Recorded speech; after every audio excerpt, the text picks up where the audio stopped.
ਗੱਲਬਾਤ ਦੀ ਸ਼ੁਰੂਆਤ ਰਵਿੰਦਰ ਸਿੰਘ ਗੁਰਜਸਪਾਲ ਸਿੰਘ ਆਪਾਂ ਕਰਦੇ ਹਾਂ। ਕੈਲਗਰੀ ਦੇ ਵਿੱਚ ਚੱਲ ਰਹੇ ਸਟੂਡੈਂਟ ਪ੍ਰੋਟੈਸਟ ਆ, ਉਸ ਨੂੰ ਜਿਹੜੀ ਉਹ ਲੈ ਕੇ ਕਾਫੀ ਚਿਰ ਹੋ ਗਿਆ। ਪਹਿਲਾਂ ਇਹਨਾਂ ਨੇ ਭੁੱਖ ਹੜਤਾਲ ਰੱਖੀ ਸੀ, ਉਹ ਤਾਂ ਮੈਨੂੰ ਲੱਗਦਾ ਉਹ ਖਤਮ ਕਰ ਦਿੱਤੀ ਗਈ ਸੀ, ਥੋੜੀ ਜਲਦੀ ਉਹ ਕਰ ਦਿੱਤੀ ਗਈ ਸੀ, ਪਰ ਪ੍ਰੋਟੈਸਟ ਲਗਾਤਾਰ ਜਾਰੀ ਆ।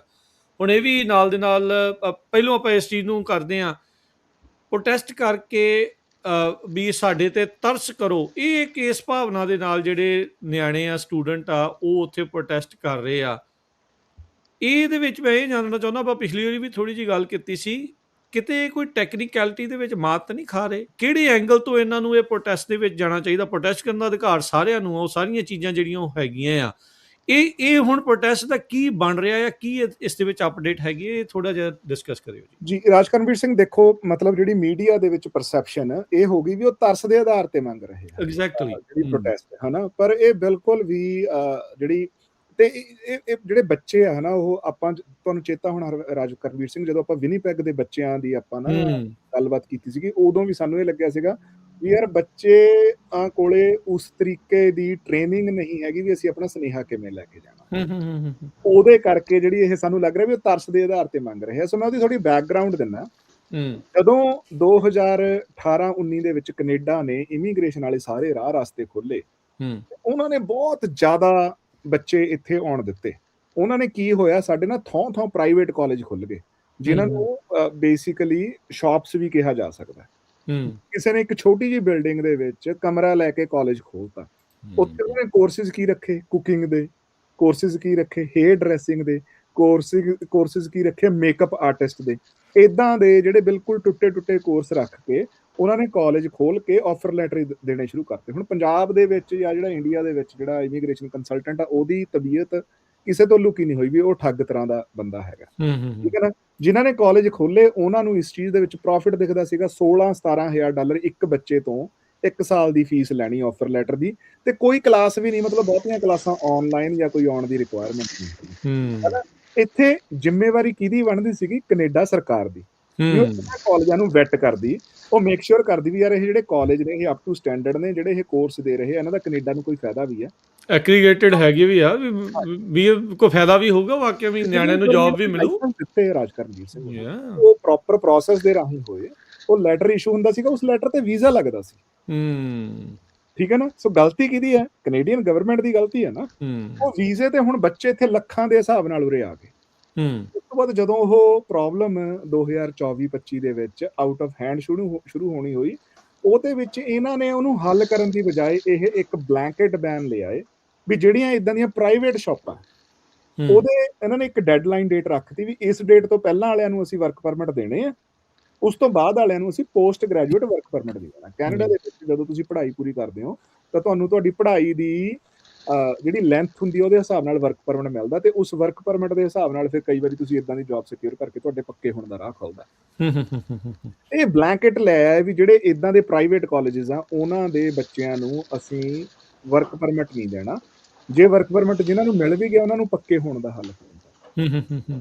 ਤੇ ਇਹ ਜਿਹੜੇ ਬੱਚੇ ਹੈਗੇ ਪੋਰਟੇਜ ਕਾਲਜ ਅਲਬਰਟਾ ਦੇ ਜਿਹੜੇ ਸਟੂਡੈਂਟ ਹੈਗੇ, ਜਿਹੜੇ ਵਿਦਿਆਰਥੀ ਹੈਗੇ, ਜਿਹੜੇ ਉਸ ਬਲੈਂਕਟ ਬੈਨ ਦੇ ਵਿੱਚ ਜਿਨ੍ਹਾਂ ਨੇ ਉਨੀਆਂ ਫੀਸਾਂ ਦਿੱਤੀਆਂ, ਪੜ੍ਹਾਈਆਂ ਵੀ ਕੀਤੀਆਂ, ਪਰ ਹੁਣ ਉਹਨਾਂ ਨੂੰ ਅੱਗੇ ਕੋਈ ਰਾਹ ਰਸਤਾ ਨਹੀਂ ਦਿਖਦਾ। ਉਹਨਾਂ ਨੂੰ work permit, post graduate work permit ਨਹੀਂ ਮਿਲੇ ਜਾਂ ਉਹਨਾਂ ਦੇ ਪੱਕੇ ਹੋਣ ਦੇ ਰਾਹ ਬੰਦ ਹੋ ਗਏ।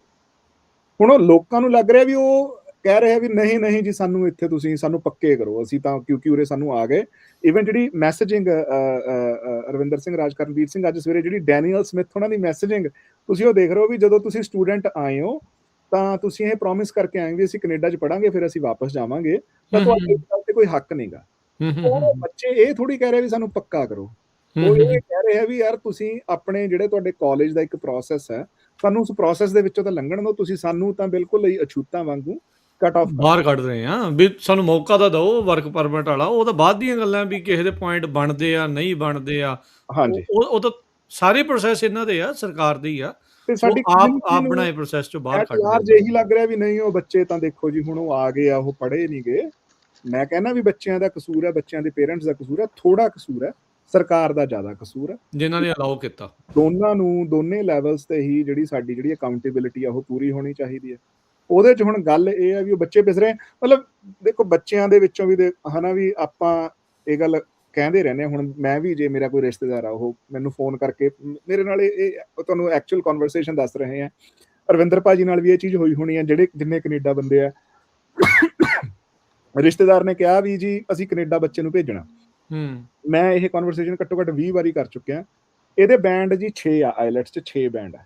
ਮੈਂ ਕਹਿਣਾ ਜੀ 6 ਬੈਂਡ ਨਾਲ ਇਹਦੀ ਵਧੀਆ ਕਾਲਜ 'ਚ ਐਡਮਿਸ਼ਨ ਨਹੀਂ ਹੋਣੀ। ਇਹ ਥੋੜੀ ਮਿਹਨਤ ਕਰ ਲਵੇ, 6.5 ਬੈਂਡ ਲੈ ਲਵੇ, ਕਾਲਜ 'ਚ ਐਡਮਿਸ਼ਨ ਹੋ ਜਾਊਗੀ, ਉਹਦੇ ਨਾਲ ਪੱਕਾ ਹੋ ਜਾਊਗਾ। ਨਹੀਂ ਜੀ, ਫਿਰ ਸਾਡੇ 6 ਮਹੀਨੇ ਖਰਾਬ ਹੋ ਜਾਣੇ। ਹਨਾ, ਮੈਂ ਕਹਿਣਾ ਜੀ ਬੱਚੇ ਨੂੰ ਤੁਸੀਂ ਓਨਟਾਰੀਓ ਜਾਂ BC ਨਾ ਭੇਜਿਓ, ਮੈਨੀਟੋਬਾ ਭੇਜ ਦਿਓ, ਇੱਥੇ ਬੱਚਾ ਸੌਖਾ ਪੱਕਾ ਹੋ ਜਾਂਦਾ। ਹਨਾ, ਹਾਂਜੀ, ਪਰ ਤੁਹਾਡੇ ਤਾਂ ਜੀ 6.5 ਬੈਂਡ ਲੈਣੇ ਪੈਂਦੇ। ਮੈਂ ਕਹਿਣਾ ਵੀ ਫਿਰ ਕੀ ਹੋ ਗਿਆ, 6 ਮਹੀਨੇ ਬਾਅਦ ਭੇਜ ਦਿਓ। ਨਹੀਂ ਜੀ, ਸਾਡੇ ਬੱਚੇ ਦਾ ਸਮਾਂ ਖਰਾਬ ਹੋ ਜਾਣਾ। ਏਜੰਟ ਨੇ ਮਿਸਗਾਈਡ ਕਰਨਾ, ਉਹਨੇ ਕਹਿਣਾ ਵੀ ਹਾਂ ਕੋਈ ਨਹੀਂ, ਉੱਥੇ ਜਾ ਕੇ ਟ੍ਰਾਂਸਫਰ ਲੈ ਲਵੇ। ਹਨਾ, ਜਿਨ੍ਹਾਂ ਨੂੰ ਦੱਸਣ ਦੀ ਵੀ ਕੋਸ਼ਿਸ਼ ਕੀਤੀ ਉਹਨਾਂ ਨੇ ਸੁਣਿਆ ਨਹੀਂ। ਪਰ ਚਲੋ, ਦੱਸਣ ਵਾਲਿਆਂ ਕੋਲੇ ਬੰਦੇ ਥੋੜੇ ਸੀ, ਬਹੁਤਿਆਂ ਨੂੰ ਕੋਈ ਦੱਸਣ ਵਾਲਾ ਹੀ ਨਹੀਂ ਸੀਗਾ। ਉਹ ਇੰਨੀ ਜ਼ਿਆਦਾ ਗਿਣਤੀ ਦੇ ਵਿੱਚ ਆਏ ਤੇ ਹੁਣ ਅੱਗੇ ਉਹਨਾਂ ਨੂੰ ਕੋਈ ਰਾਹ ਨਹੀਂ ਦਿਖ ਰਿਹਾ। ਮੈਨੂੰ ਇਹ ਲੱਗਦਾ ਵੀ ਐਜ਼ ਅ ਕਮਿਊਨਿਟੀ ਅਸੀਂ ਵੀ ਬੱਚਿਆਂ ਨੂੰ ਫੇਲ ਕੀਤਾ, ਕਰਕੇ ਉਹਦਾ ਬੱਚੇ ਹੈ। ਹਨਾ, ਸਾਡਾ ਐਜੂਕੇਸ਼ਨ ਸਿਸਟਮ ਫੇਲ ਹੋਇਆ। ਜਿਹੜੀਆਂ ਪੰਜਾਬ ਦੀਆਂ ਕਮੀਆਂ ਆਪਾਂ ਆਮ ਇੱਥੇ ਗੱਲ ਕਰਦੇ ਰਹਿੰਦੇ ਹਾਂ, ਪਰ ਐਜ਼ ਅ ਸਿਟੀਜ਼ਨ, ਮੈਂ ਕੈਨੇਡਾ ਦਾ ਸਿਟੀਜ਼ਨ, ਅਰਵਿੰਦਰ ਭਾਜੀ ਸਿਟੀਜ਼ਨ, ਜਿਹੜੀ ਸਾਡੀ ਅਕਾਊਂਟੇਬਿਲਿਟੀ ਉਹ ਸਰਕਾਰ ਦੀ ਵੀ ਉਨੀ ਹੀ ਬਣਦੀ ਹੈ। ਤੇ ਅਸੀਂ ਪੰਜਾਬੀ ਰੇਡੀਓ US ਦੇ ਮਾਧਿਅਮ ਰਾਹੀਂ ਜਿਹੜੇ ਕੈਨੇਡੀਅਨ ਸਿਟੀਜ਼ਨ ਸੁਣ ਰਹੇ ਆ, ਹਨਾ, ਵੀ ਜਦੋਂ ਤੁਸੀਂ ਆਪਣੇ ਲੀਡਰਸ ਨਾਲ ਗੱਲ ਕਰਦੇ ਹੋ, ਤੁਸੀਂ ਇਹ ਨਹੀਂ ਕਹਿ ਸਕਦੇ ਵੀ ਹਾਂ ਵੀ ਸਾਡੇ ਬੱਚਿਆਂ ਦਾ ਹੀ ਸਾਰਾ ਕਸੂਰ ਹੈ। ਆਪਾਂ ਉਹਨਾਂ ਨੂੰ ਫਰਕ ਨਹੀਂ ਕਰ ਸਕਦੇ, ਪਰ ਜ਼ਿਆਦਾ ਅਕਾਊਂਟੇਬਿਲਿਟੀ ਤਾਂ ਚਾਹੀਦੀ ਆ। ਮਤਲਬ ਉਹਨਾਂ ਨੂੰ ਤਾਂ ਸੌਖ ਬਹੁਤ ਹੈ ਨਾ, ਆਪਣੀ ਕਮਿਊਨਿਟੀ ਵਾਲਿਆਂ ਨੂੰ ਵੈਸੇ ਹੀ ਇੱਕ ਸੁਸਾਈਡਲ ਸਿੰਪਥੀ ਦੀ ਹੈਗੀ ਆ ਬਿਮਾਰੀ, ਵੀ ਸਾਰਾ ਕਸੂਰ ਸਾਡਾ ਹੀ ਆ, ਅਸੀਂ ਹੀ ਕਸੂਰਵਾਰ ਆ, ਜਿੱਦਾਂ ਤੁਸੀਂ ਕਰੀ ਜਾਂਦੇ ਹੋ ਸਾਰਾ ਕੁਝ ਸੈੱਟ ਹੀ ਸੈੱਟ ਆ। ਸੋ ਉਹ ਚੀਜ਼ਾਂ ਦੇ ਉੱਤੇ ਵੀ ਆਪਾਂ ਨੂੰ ਸਟੈਂਡ ਲੈਣ ਦੀ ਜ਼ਰੂਰਤ ਆ ਵੀ ਹੁਣ ਨਿਆਣੇ ਆ ਤਾਂ ਗਏ ਆ, ਤੇ ਐਟਲੀਸਟ ਉਹਨਾਂ ਨੂੰ ਪ੍ਰੋਸੈਸ ਦੇ ਥਰੂ ਲੰਘਣ ਦੀ ਜਿਹੜੀ ਉਹ ਗੱਲ ਜਿਹੜੀ ਉਹ ਬਣਨ ਦੇਣੀ ਚਾਹੀਦੀ ਆ। ਬਾਕੀ ਉਹ ਪੱਕੇ ਹੁੰਦੇ ਆ ਨਹੀਂ ਹੁੰਦੇ, ਉਹ ਗਾਂ ਦਾ ਭਵਿੱਖ ਦਾ ਜਿਹੜਾ ਉਹ ਮਸਲਾ ਆ। ਪਰ ਉਹ ਪ੍ਰੋਸੈਸ ਦੇ ਵਿੱਚੋਂ ਇੱਦਾਂ ਫਰਕ ਕਰਨਾ, ਸਿੱਧਾ ਹੀ ਸਿੱਟ ਦੇਣਾ ਵੀ ਦੁੱਧ ਚੋਂ ਮੱਖੀ ਕੱਢਣ ਵਾਲੀ ਗੱਲ ਜਿਹੜੀ ਆ ਉਹ ਬਣ ਜਾਂਦੀ ਆ।